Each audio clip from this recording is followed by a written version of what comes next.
पुरानी धोती में पाते भरते चादर पाया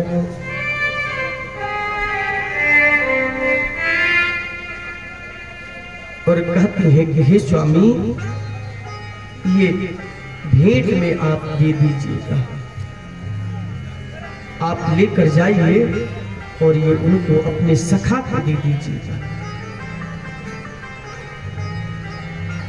वही नहीं, अगर मेरी समाचार पूछे तो कहिएगा कि भाभी ने कुछ समाचार में यही बतलाया है। अगर पूछे तो क्या कहना है आपको? एक मास दो पाख में दो एकादशी हो, सो प्रभु दीन दयाल ने नित प्रतिदीन मोय। अगर मेरी समाचार पूछेंगे तो कह दीजिएगा कि समाचार यही है। क्या है? कि एक मास दो पाख में दो एकादशी हो। मतलब एक महीने में दो पक्ष होता है, जिसको कृष्ण पक्ष और शुक्ल पक्ष कहा जाता है, और दोनों पक्षों में एक एक एकादशी आती है। वैष्णव लोग एकादशी व्रत करते हैं। एक मास दो पाख में दो एकादशी होय। लेकिन हे प्रभु, सो प्रभु दीन दयाल सो, आपकी कृपा से नित प्रतिदिन, प्रत्येक दिन ही मेरी एकादशी है। एक दिन हम एकादशी और 2 दिन नहीं मनाते महीने में, हम तो रोज ही एकादशी मनाते हैं प्रभु आपकी कृपा से। मतलब आप समझ लीजिए, सीधा साधा हमारे सुदामा जी महाराज कहे, गरीब बाबरी तेरी जो इच्छा है मैं अवश्य कर दूंगा। और ले करके जो कोटरी है, जो भेंट स्वरूप देना है, और तैयार होकर के घर से निकलते हैं। सुदामा जी महाराज अब द्वारिकाधीश की जो पता है सुन करके द्वारकाधीश के लिए निकलते हैं। अब धीरे धीरे आगे बढ़ रहे हैं, और उनका जो चित्त है वो तो द्वारकाधीश के पास है, शरीर यहाँ है, और प्रभु का स्मरण करते हुए, चिंतन करते हुए कि मेरा कन्हैया कहाँ रहता है, मेरा सखा कहाँ मिलेगा, कितना दूर है, कब मिलेगा, चिंतन करते हुए आगे बढ़ते जा रहे हैं। भजन गा रहे हैं, कीर्तन गा रहे हैं, और कुछ देर बाद कहते हैं बड़ी कन्हैया की नगरी दूर है, कन्हैया बड़ी दूर है। सुदामा जी महाराज निकल रहे हैं और गा रहे हैं, हे कन्हैया, हे सखा, दूर नगरी बड़ी दूर नगरी,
हुए लुढ़कते हुए कन्हैया की सोच में गा रहे कि रे कन्हैया तेरी नगरी बड़ी दूर है रे।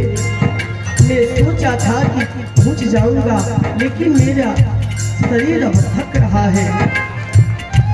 नगर में घूम रहे हैं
अगर मैं रात को आऊं तो मुझे डर लगता है। दिन में आ रहा हूं तो नगरी के लोग देख करके हंस रहे हैं मुझे। मेरी जो ये अवस्था है देख कर लोग हंस रहे हैं, मैं क्या करूं। रात को आऊं कान्हा मोहे लागे, रात को आऊं कान्हा मोहे लागे, रात को आऊं कान्हा, रात को आऊं कान्हा, रात को आऊं, रात को आऊं कान्हा दर मोहे लागे, रात को आऊं कान्हा दर मोहे लागे, झील में आऊं तो देखे सारी नगरी, हरि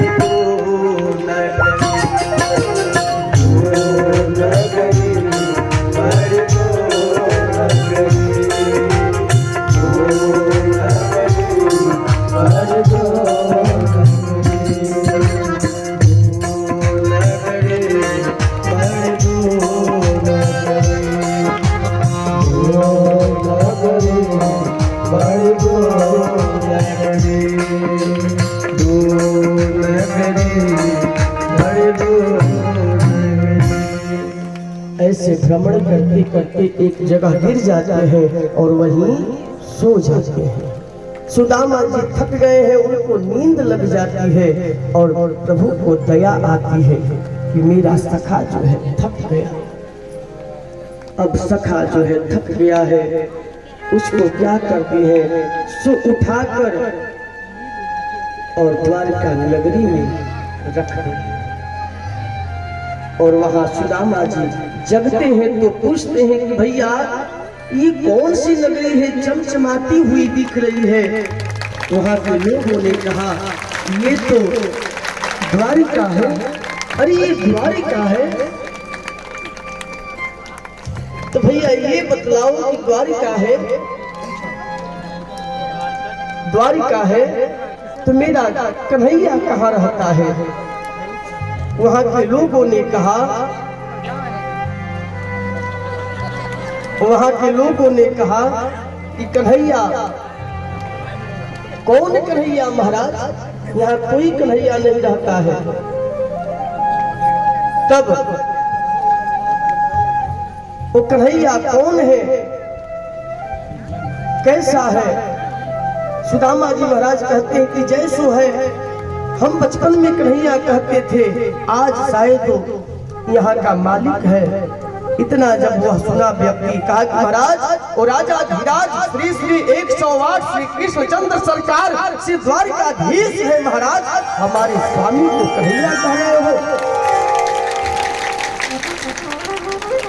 अरे हाँ, वही तुम्हारा जो स्वामी है उन्हीं का पता बतला दो। व्यक्ति कहता है कि जाइए वहाँ द्वारपाल जो खड़े हैं उनसे पूछिए, और वहीं विद्यमान हमारे सरकार रहते हैं।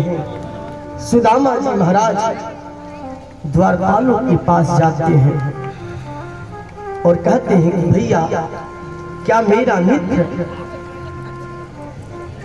यहाँ रहता है?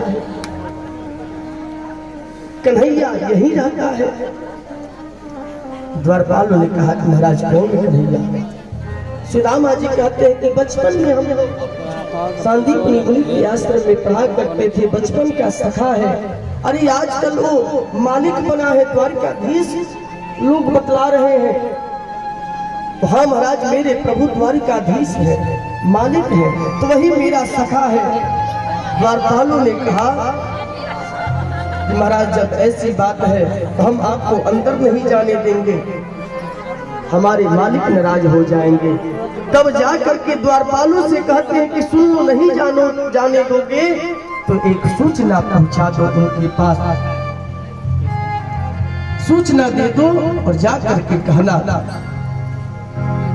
अरे द्वारपालों